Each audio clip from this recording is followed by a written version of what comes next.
Boa noite a todos. Sintam-se todos acolhidos, como sempre nós nos sentimos ao retornar a esta casa, pelo intenso amor, a afetividade de todos os amigos presentes, que nós nos encontramos pelos corredores e também pela equipe espiritual desta casa, que em todas as vezes somos acolhidos ante as nossas dores físicas e as nossas dores espirituais costumeiras. Nós estamos transitando ainda por muito tempo por desafios diversos. Os desafios são incomuns, são desafios bastante diferentes. Nós vivemos e vivenciamos séculos, muitos séculos de dores. Imaginamos aqui o quanto já perfilamos, vivenciamos, vivemos dores. Quantas vezes já vivemos decepções? Quantas vezes já vivenciamos tristezas e lágrimas, separações? Quantas vezes já vivenciamos amores? Quantas vezes nós já vivenciamos o frio dos túmulos vazios? Quantas vezes nós já vivenciamos as dores que nos antecederam, os instantes de morte ou de desencarne? Quantas vezes nós já ansiamos pela descoberta da verdade? Fica perdido assim nos séculos e séculos que já vivenciamos todos estes sentimentos. Aqui estamos, exatamente na terra que nos acolhe, saída assim do seu instante inicial de ebulição, quando a terra assim se desprende do astro-rei,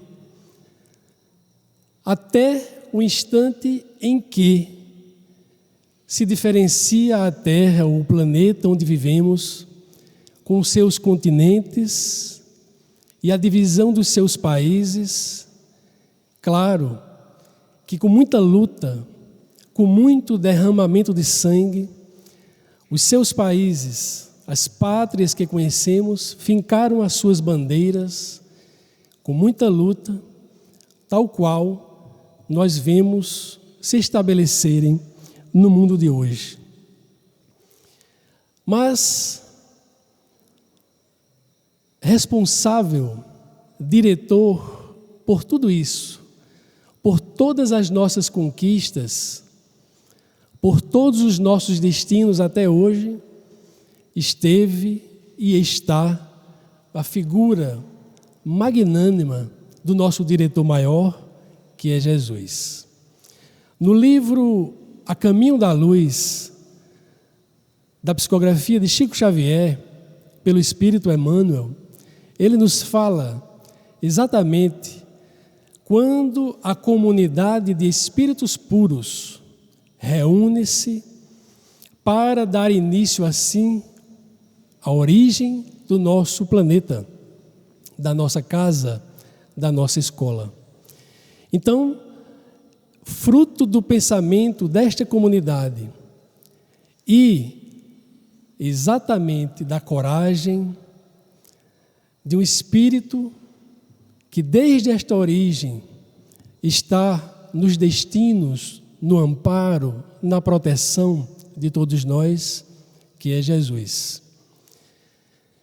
E é justo, a partir daí, que o próprio diretor o próprio coordenador, o próprio governador do nosso orbe, vem, como nós sabemos, fisicamente e desce até nós para assim, claro, conhecendo a nossa natureza, conhecendo as nossas limitações espirituais, percebendo a necessidade que todos nós tínhamos para a sua vinda.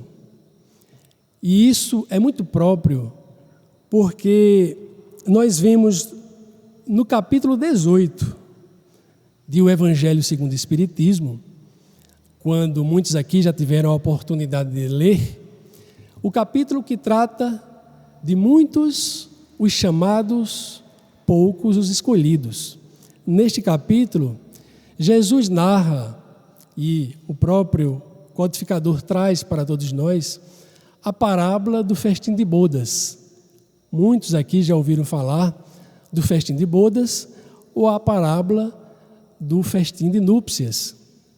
Lá, a parábola fala de um rei que, querendo festejar a festa de núpcias do seu filho, manda os seus servos convidar aqueles que já estavam convidados para a festa. Mas os servos vêm, convidam aqueles que já estavam convidados e estes não dão trela, não percebem a importância do convite feito e cada um vai para o seu lugar. O rei, percebendo isso, manda outros servos convidar a estes que de início não deram crédito ao convite. O que acontece é que esses outros servos que vêm convidar para a festa de bodas são injuriados, são maltratados e os próprios convidados não dão trégua, não dão crédito a este convite. O rei, que fica aí com muita ira dos seus convidados, daqueles que deveriam vir para a festa do seu filho, manda outros servos chamar a todos que encontrassem no caminho para viverem, festejarem a festa de núpcias do seu filho.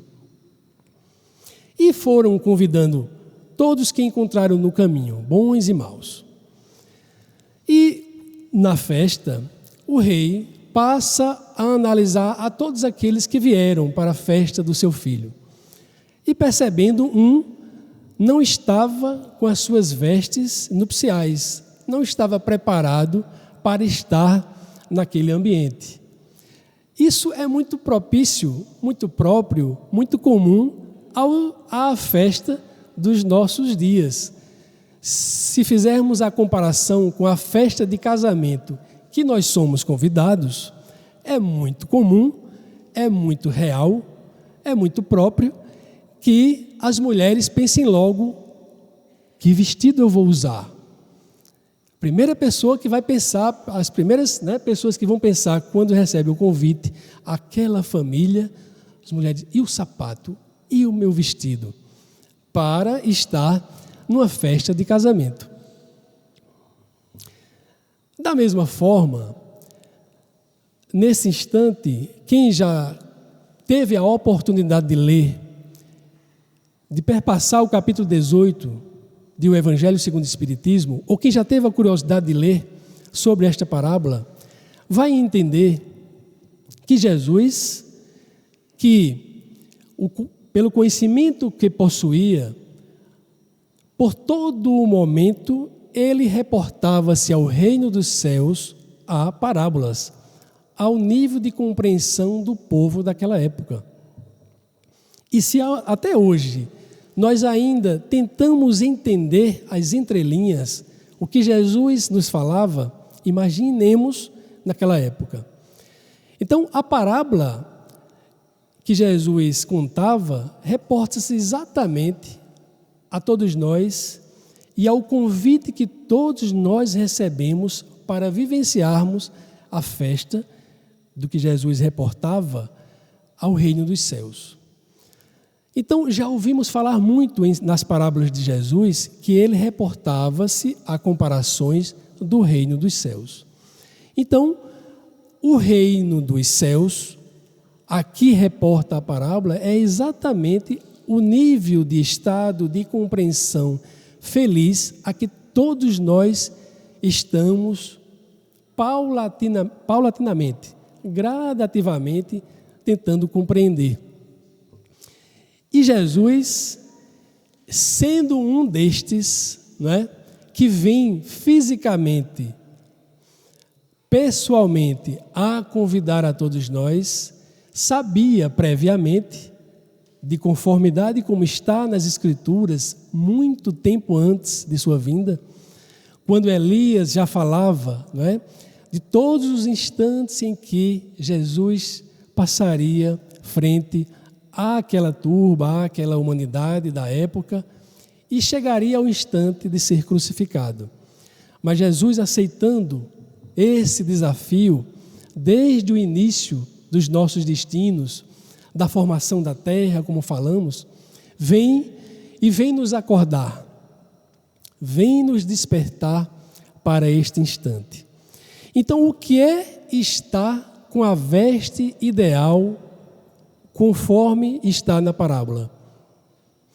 Alírio Cerqueira, muito propriamente no livro, quando analisa, não é, a parábola do festim de bodas, e a gente tem a oportunidade de ter esse livro, Parábolas Terapêuticas, ele analisa que estar com a veste nupcial é a importância que todos devemos dar a esse sentido de percepção, de autorrenovação, de compreensão, de fidelidade a quem nos convida, a Deus.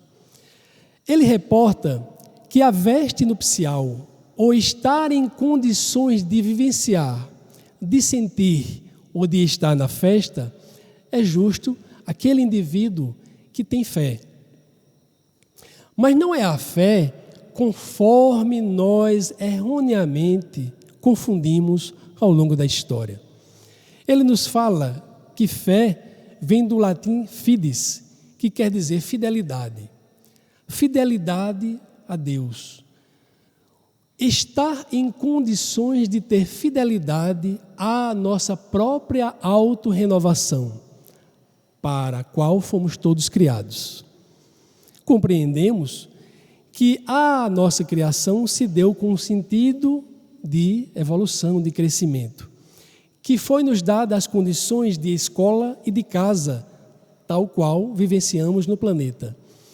Precisamos, então, para vivenciar essa festa, a qual todos nós somos e fomos convidados, estar com a vestimenta ideal, com a fé conforme Alírio Cerqueira analisa no livro Parábolas Terapêuticas.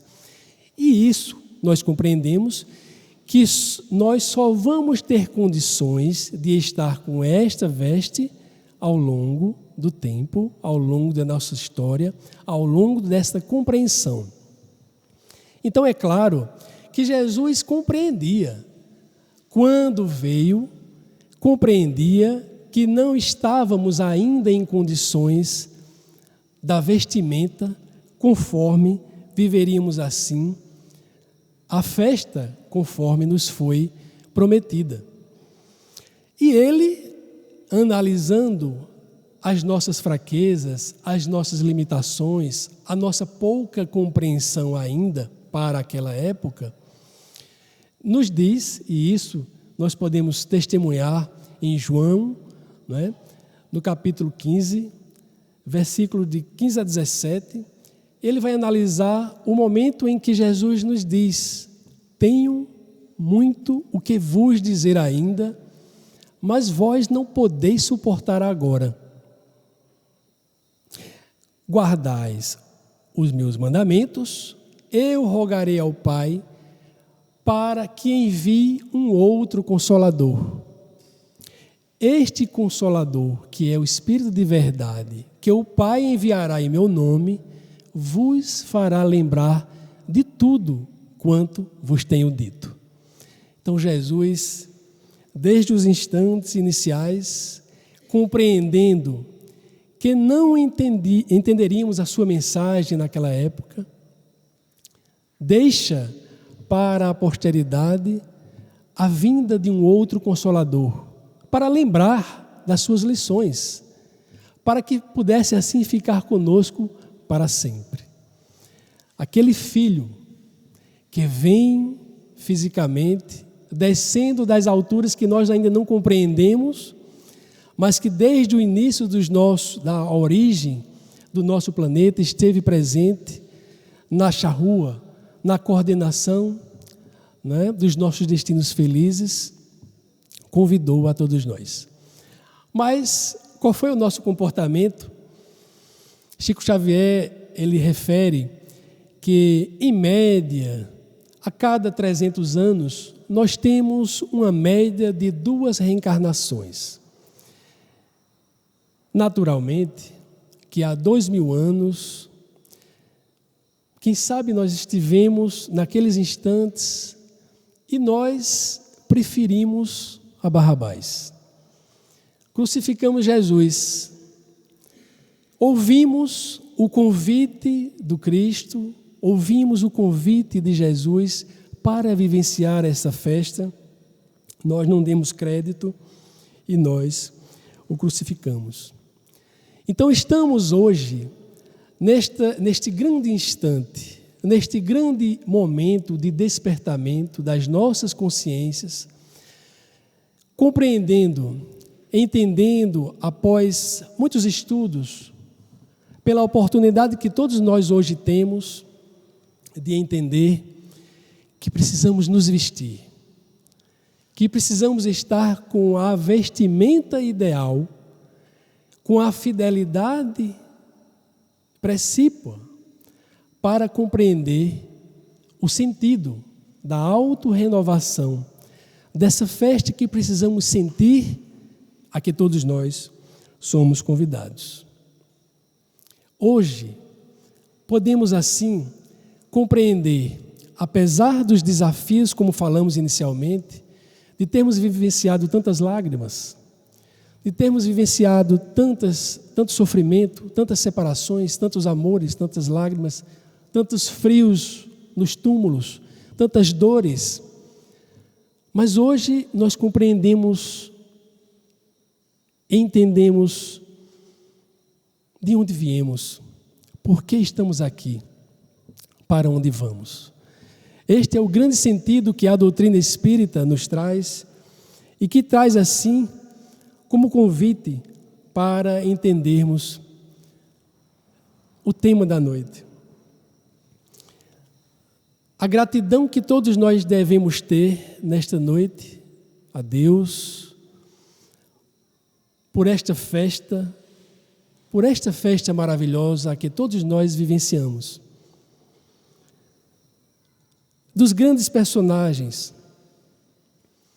que aqui estiveram, que marcaram a época prévia da vinda de Jesus.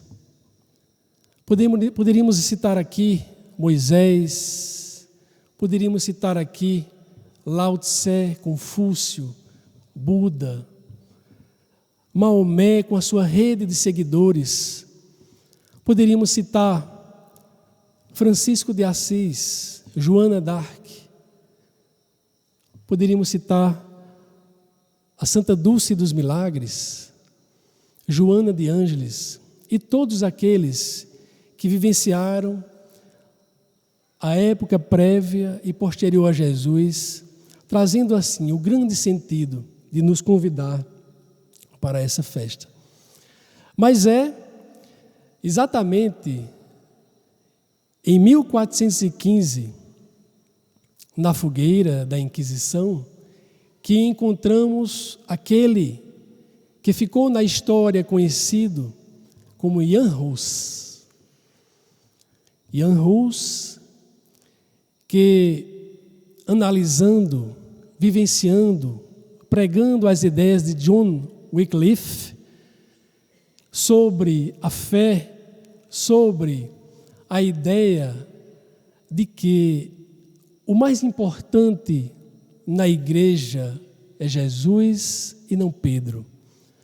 O mais importante na igreja é trazer a tradução da Bíblia para todos aqueles povos que até então tinham, na Idade Média, a compreensão de somente o conhecimento da fé através da língua latim.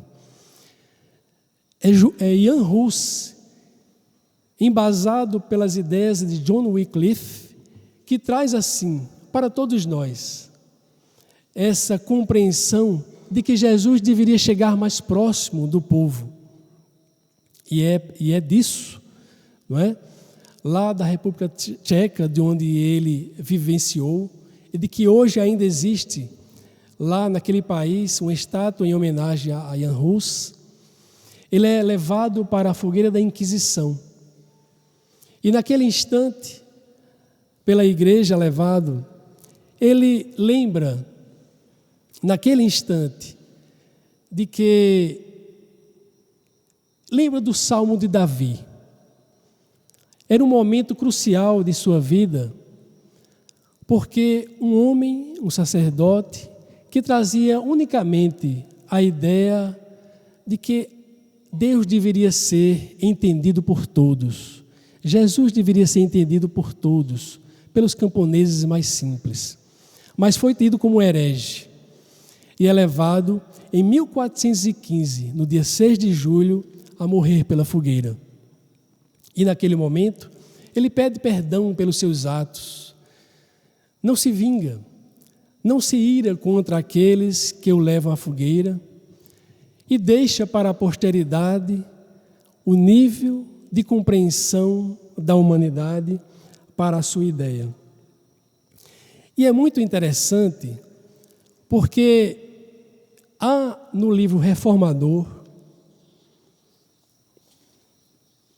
de 1978, é interessante essa pesquisa, uma belíssima mensagem do irmão X, de Humberto de Campos, que nos traz um instante depois da morte de Jan Hus, que sai dessa existência pela fogueira, e Jesus chega diante de Jan Hus e vai nos dizer isso, que todos nós vamos ter a oportunidade de ler e ver agora, em belíssima mensagem que se encontra em Reformador de setembro de 1978. O espírito Humberto de Campos, através da mediunidade de Chico Xavier, registra um momento sublime em que Jesus se dirige a Jan Hus, antes mesmo de reencarnar como Allan Kardec. Numa assembleia de espíritos elevados no plano espiritual, planejando o século XX sob as diretrizes do Cristo. Era um momento em que as grandes inteligências deveriam retornar à face da Terra para alavancar o desenvolvimento na parte cultural, científica, tecnológica, mas também espiritual.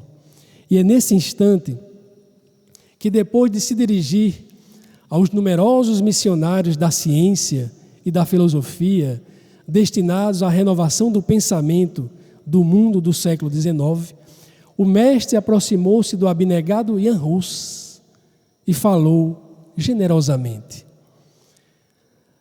não serás portador de invenções novas, não te deterás no problema de comodidade material à civilização, nem receberás a mordomia do dinheiro ou da autoridade temporal, mas deponho-te nas mãos a tarefa sublime de levantar corações e consciências. A Assembleia de Orientadores das Atividades Terrestres estava comovida. E ao passo que o antigo campeão da verdade e do bem, Jan Hus, se sentia alarmado de santas emoções, Jesus continuava: é indispensável estabelecer providências que amparem a fé, preservando os tesouros religiosos da criatura.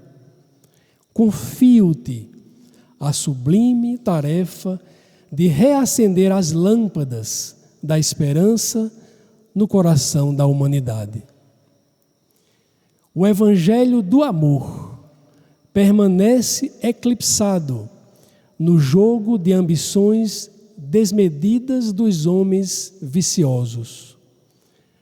Vai, meu amigo, abrirás novos caminhos à sagrada aspiração das almas, descerrando a pesada cortina de sombras que vem absorvendo a mente humana. Na restauração da verdade, no entanto, não esperes os louros do mundo, nem a compreensão dos teus contemporâneos. Ante a emoção dos trabalhadores do progresso cultural do orbe terreno, o abnegado Jan Hus recebeu a elevada missão que lhe era conferida, revelando a nobreza do servo fiel, entre júbilos de reconhecimento. Daí a algum tempo, no albor do século XIX, nascia Allan Kardec, em Lyon, por trazer a divina mensagem. Espírito devotado, jamais olvidou o compromisso sublime. Ao fim da laboriosa tarefa, o trabalhador fiel triunfara. Isso está em Reformador, de 1978, a mensagem sublime de Jesus a Jan Hus, na prévia da vinda de Allan Kardec. E no dia 3 de outubro de 1804, nasce Allan Kardec, trazendo assim a mensagem de Jan Hus, trazendo da mesma forma que aquele trazia Jesus para o povo, mostrando e dignificando a fé perante todos, traz assim Allan Kardec, no frontispício da doutrina, fora da caridade, não há salvação. Dos 11 anos aos 18 anos, ele vai assim, dado a circunstância religiosa nas escolas, em que era obrigatório os livros do catecismo, onde a disciplina era ferrenha, Allan Kardec vai dos 11 aos 18 anos para o Instituto de Pestalozzi, em Yverdun, na Suíça. E é naquele instituto que aprende exatamente a importante relação do mestre com o aluno, do ensino prático, do ensino sem a obrigatoriedade do catecismo, do imposto, da imposição, conforme era na época. E é naquele instituto livre em que se aprendia a atividade prática, da atividade prática para a teoria, que Allan Kardec, ou Hippolyte Léon Denis Rivail, cresce e aos 14 anos já ensinava aos seus colegas de classe que tinha, assim, dificuldades de aprendizado. Já aos 18 anos, Hippolyte Léon Denis Rivail bacharelava-se assim em letras, já se formava em letras e se formava também em ciências. Víamos assim, desde tenra idade, desde cedo, destacar-se aquela figura daquele menino, daquele rapaz que já se destacava. Já de volta à França, aos seus 18 anos, já era um poliglota. Já entendia o alemão, o inglês, o próprio francês, o espanhol, dominava o latim e já dava aulas para todos aqueles que o procuravam e traduzia as suas obras nestes idiomas. Fundou assim a escola de primeiro grau e em seguida o Instituto Rivail. Da mesma forma que nos moldes que estudara no Castelo de Yverdun, na Suíça, ou na doutrina de Pestalozzi, fundou o Instituto Rivail. O próprio Instituto perdurou por alguns anos, mas logo teve a sua derrocada material, porque um dos seus sócios, quem viu aqui no filme pode ter comparado e testificado isso, não é? Por um problema de sociedade, um dos seus sócios, né, decai materialmente e o Instituto fecha. E Hippolyte Léon é obrigado a se desdobrar em noites, né, de sono, se desdobrar como um caixeiro, um livreiro na livraria, para assim ter o sustento da sua atividade diária. Mas também já ensinava de graça aos alunos aritmética, ciências, né, e traduções das línguas. De 1835 a 1850, já praticava assim estes cursos de química, astronomia e fisiologia.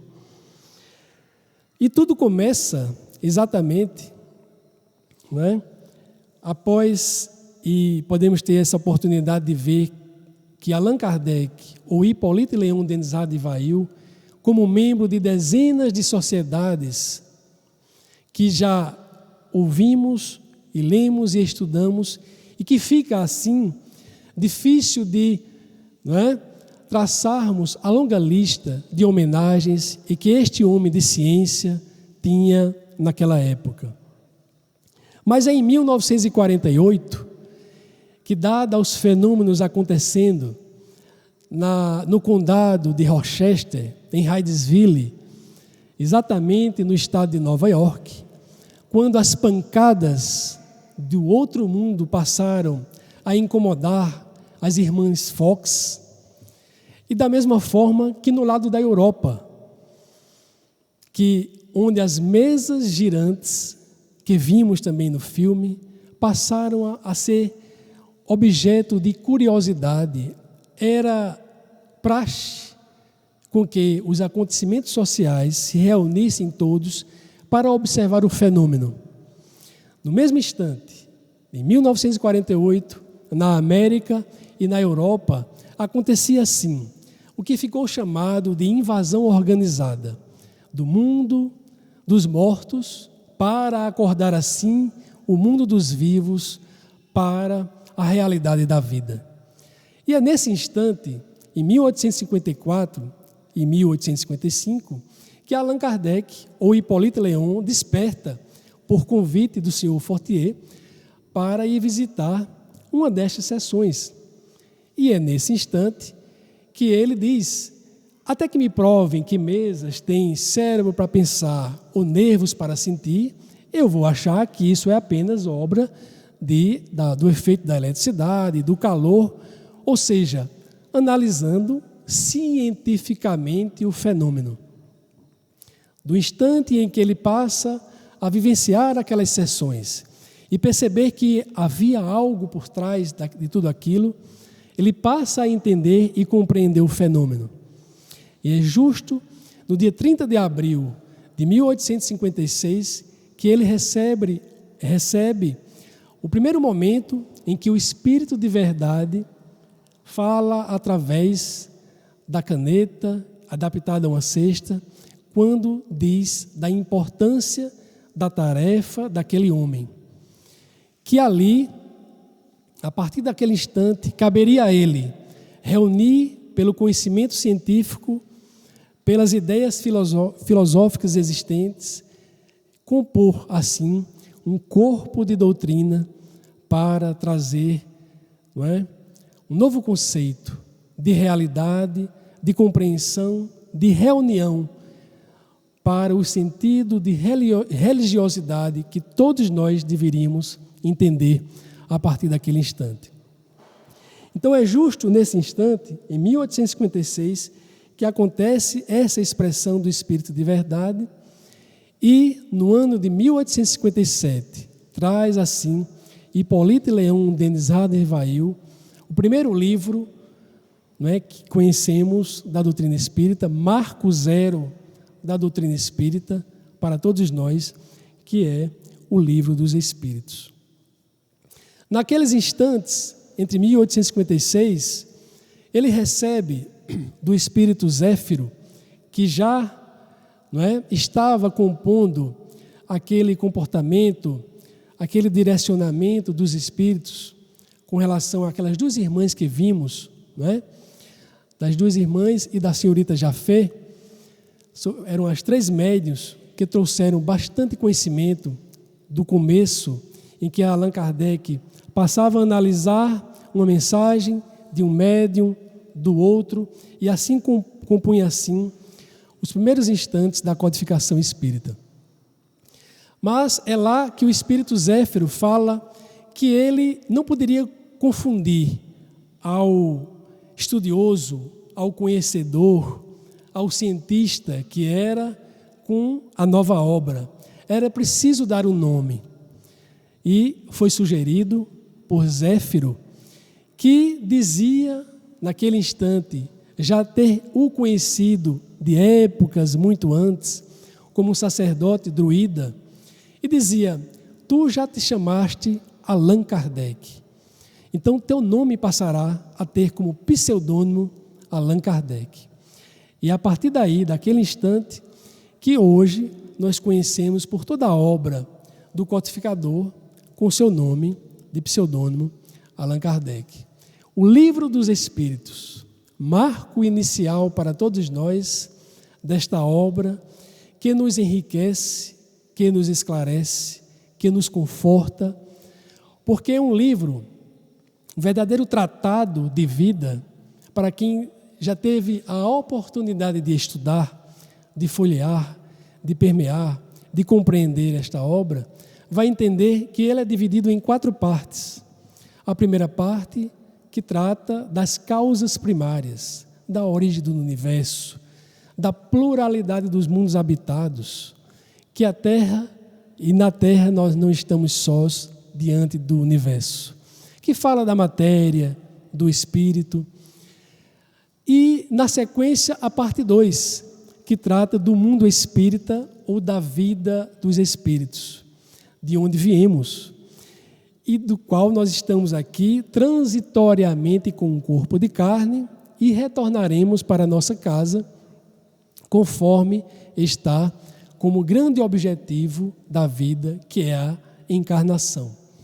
E na parte terceira, ou seja, nas leis morais, que é bem estudada no Evangelho, nós temos todas as leis, não é?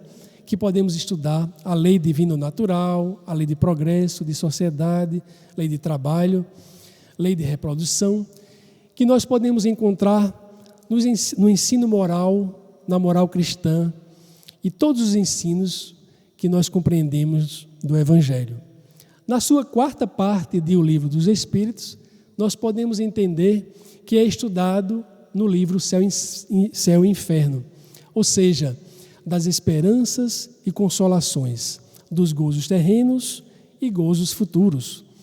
Então, é um livro que traça assim como um tratado e é distribuído para que possamos compreender bem que sua primeira parte é bem estudada na Gênese, a sua segunda parte é estudada no próprio Livro dos Espíritos e o Livro dos Médiuns, o livro terceiro no Evangelho segundo o Espiritismo, e no seu livro 4º ou 4ª parte de O Livro dos Espíritos, no livro O Céu e o Inferno, compondo assim os 5 livros básicos da doutrina espírita. Então Kardec, a partir daquele instante inicial, passa a ter um intenso trabalho de trazer assim um corpo doutrinário para que a partir daí, e diante das obras que vieram após, subsidiárias, pudéssemos ter assim a devida compreensão, o devido alento, o devido conforto para as nossas vidas.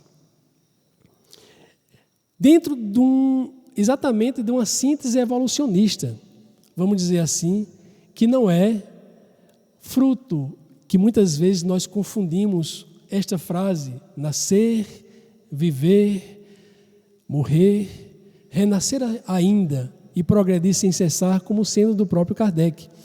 Mas nós podemos encontrar no próprio livro de Goethe, como também trazendo, muito antes dele, a definição da frase. Ou seja, conforme nos diz Emmanuel, a frase em si é sintonizada em vários lugares, porque traz como síntese da evolução de todos nós: nascer, viver, morrer, renascer ainda e progredir sem cessar. Então, deste trabalho de Jan Hus, no ano de 1415, e depois, na continuação do ilustre codificador do Espiritismo, que nós podemos ter assim um grande pleito de gratidão por todo o seu trabalho, por todo o seu incansável trabalho de trazer para todos nós a doutrina espírita. O grande apóstolo da fé raciocinada, que compreendendo hoje a fé que não é sem obras, mas a fé entendida de fidelidade a Deus, de compreensão dessa festa, de estar em condições da vestimenta ideal, de entender o convite a que chega a todos nós para vivenciarmos intensamente a nossa vida. Então, toda a nossa gratidão a Kardec, nos seus 215 anos de nascimento, nos seus 150 anos de desencarne, que vivenciamos este apóstolo da fé, que por todo o tempo, após estes 150 anos, deixou semeado nos nossos corações, e por toda a terra nós podemos ver estes apóstolos da caridade que seguiram após o seu trabalho sublime. Chico Xavier, Divaldo Franco e tantos outros brotos destas sementes que renascem e que continuam a renascer a partir da sua tarefa inicial. Como Paulo dizia naquela época, já não sou eu quem vivo, mas é o Cristo que vive em mim. Há um sentido, um texto muito importante do Irmão X, de Humberto de Campos, quando ele nos diz: Kardec, obrigado. Enquanto recebes as homenagens do mundo, pedimos vênia para associar nosso preito singelo de amor aos cânticos de reconhecimento que te exaltam a obra gigantesca nos domínios da libertação espiritual. Não nos referimos aqui ao professor emérito que foste, mas ao discípulo de Jesus que possibilitou o levantamento das bases do espiritismo cristão, cuja estrutura desafia a passagem do tempo.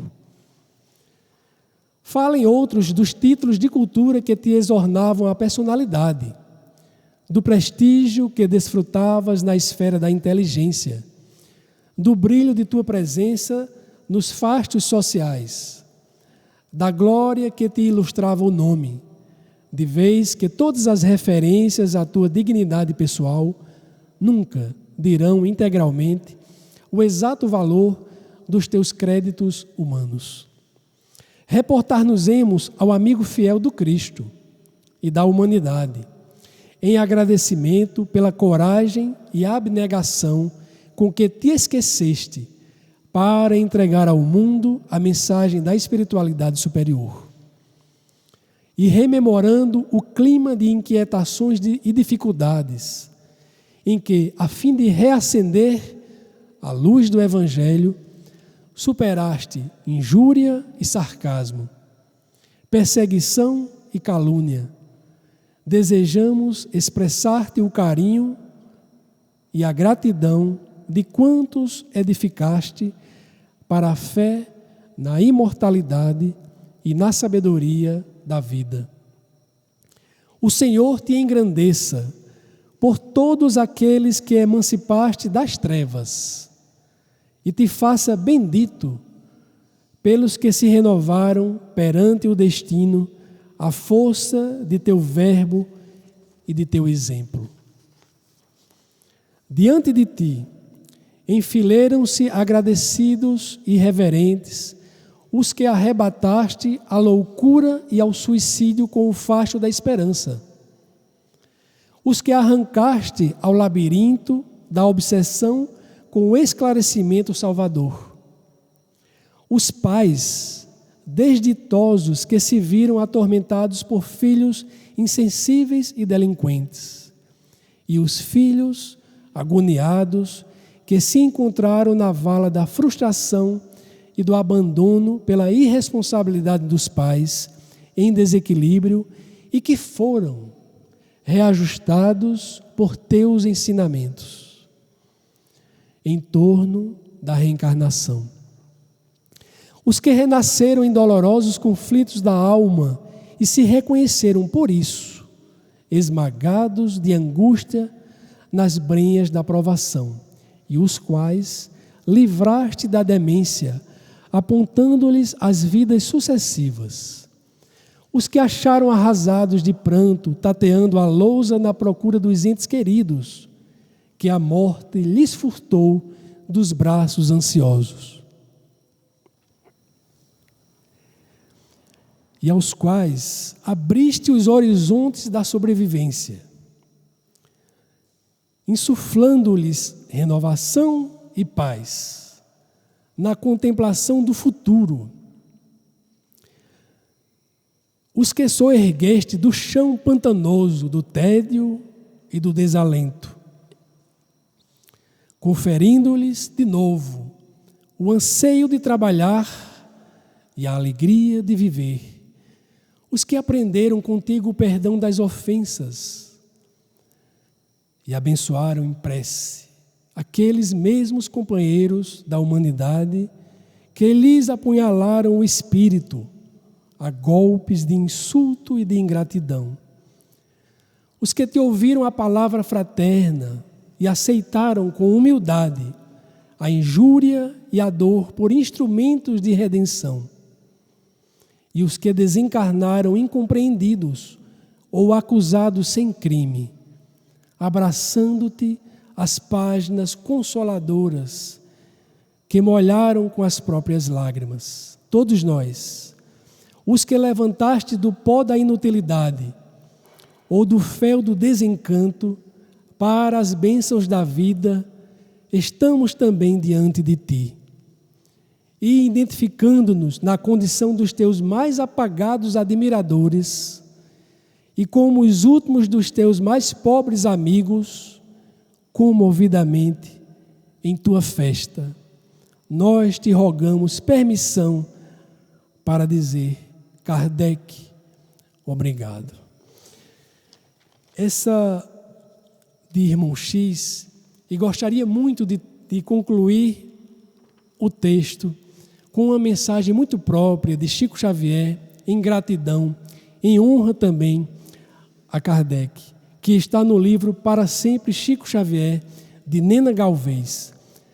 Allan Kardec vive. Esta é uma afirmativa que eu quisera pronunciar com uma voz que no momento não tenho, mas com todo o meu coração repito: Deus engrandeça o nosso codificador. O codificador da nossa doutrina. Que ele se sinta cada vez mais feliz em observar que as suas ideias e as suas lições permanecem acima do tempo, auxiliando-nos a viver. É o que eu pobremente posso dizer na saudação que Allan Kardec merece de todos nós. Sei que cada um de nós, na intimidade doméstica, torná-lo-á lembrado e cada vez mais honrado, não só pelos espíritas do Brasil, mas de todo o mundo. Kardec vive. Então, gostaríamos de concluir deixando que a grande contribuição, a grande honra que todos nós deveríamos e deveremos dar a Kardec será justo trabalhar, exercer, produzir conforme Ele nos ensinou, com muita coragem, com muita determinação, aceitando os convites que todos nós recebemos para levar a doutrina espírita em cada um de nós, permitindo assim que o Espiritismo permeie pelos nossos corações e sejamos conforme Ele nos ensinou, conforme assim é o pedido de Jesus a todos nós. Para concluir e fazer assim descansar as nossas mentes das minhas palavras, gostaríamos de deixar como presente um vídeo em que Emmanuel presenteia com muita honra, como um presente assim a Allan Kardec, por tudo quanto ele nos deixou.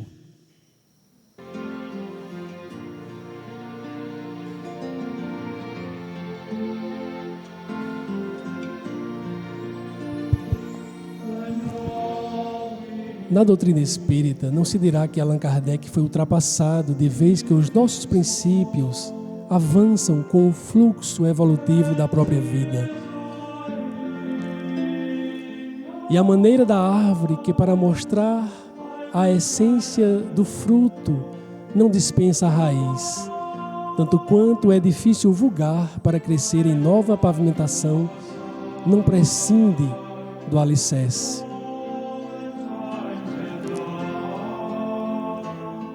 O Espiritismo não fugirá das diretrizes primeiras, a fim de ampliar-se em construções mais elevadas, com a segurança precisa. Superam-se técnicas e processos de luta material.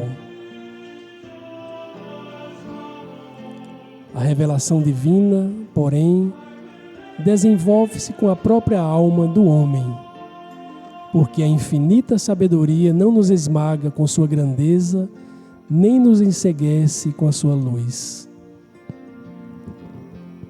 Esperando que nós mesmos, ao preço de esforço e trabalho, na escola do progresso, nos habitemos a suportar o conhecimento superior, estendendo-lhe a claridade e realizando-lhe os objetivos.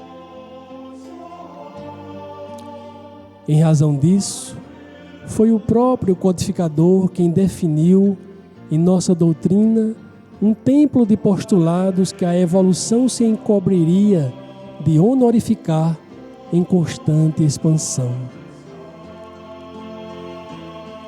plasmando não apenas o altar da fé renovadora que nos religa ao Cristo de Deus, mas também o acesso ao campo aberto da indagação filosófica e científica,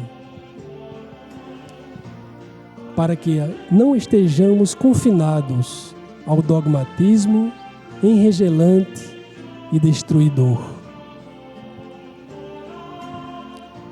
Não edificaremos por nossa vez no santuário espírita, senão aquele desdobramento necessário a todo serviço de luz e fraternidade.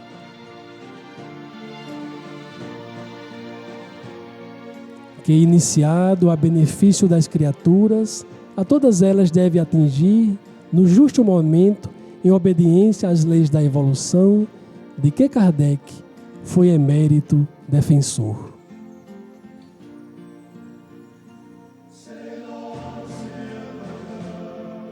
cabe-nos hoje, tanto quanto ontem, estudar-lhe a obra regeneradora e vitalizante, a fim de que não nos percamos à distância da lógica e da simplicidade que lhe ditaram o ensinamento.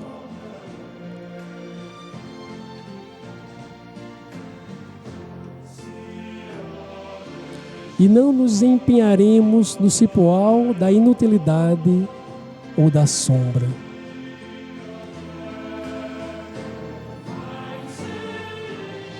Porquanto, nele, o apóstolo do princípio, encontramos o roteiro seguro para a integração com Jesus.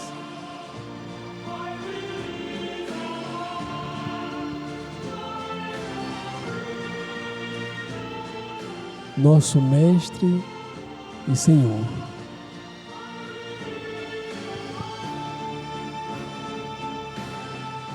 Do livro Doutrina e Vida, Psicografia de Chico Xavier, Mensagem de Emmanuel. Então, vivamos Kardec para entender Jesus. Muita paz.